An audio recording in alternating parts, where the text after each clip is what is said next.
But yeah, overall, really, whoever controls the range is the one who gets to pick which weapons are in play. And sometimes it's as simple as I just need to stay away from their elbow because if I, something like that, or they're bombing in a knee that's just wrecking me, right, okay, I've got to, depending on how tall they are, because that's the other thing is your medium range and their medium range might be different. I'm thinking about Nabil being, and that's why he's presenting a problem for everybody. Fighters, welcome back to another episode of Heat Trick Muay Thai Performance. Everyone's got this at this particular range. For me, I can reach with this and I can't reach with that, but it's a different range for your opponent. And sometimes it works for you and sometimes it works against you. I always think of it like parallel parking a car into a parking space, sort of end to end.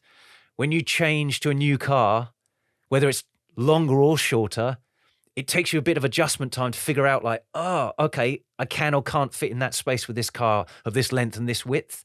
But after a while, you're like, yep, figure this out. And almost, I don't even have to pay too much attention anymore. I can just park in here, easy. I can see it. And that's where, like a super tall opponent, like Nabil, he knows how far he can reach. And everyone else isn't used to that for that weight class.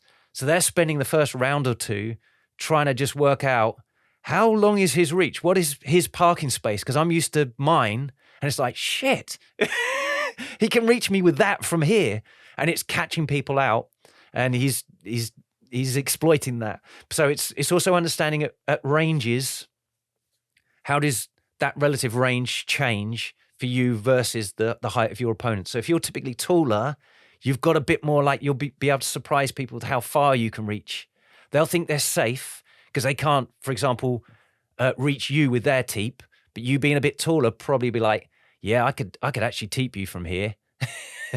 They think they're out of safe range. Yeah, and just a slight little shuffle from you and you've got a kick that can take the head off or, So it's kind of playing around with that kind of stuff, understanding that. So what I wanted to do, it was actually a post I put together and I found this was a nice little framework. So if you're getting caught with shots, 3 questions. Think, what range was that at first? Maybe if it keeps happening, I want to avoid that range. And then what mode were they using? Were they being aggressive when they were doing it? Were they being more elusive when they caught me? Like, oh, I'm being baited into something here because I was coming forwards and they were backing up and they hit. It's like, okay, just understand that. Were they countering? So were they waiting for me to go first and then messing me up with and hit me with that?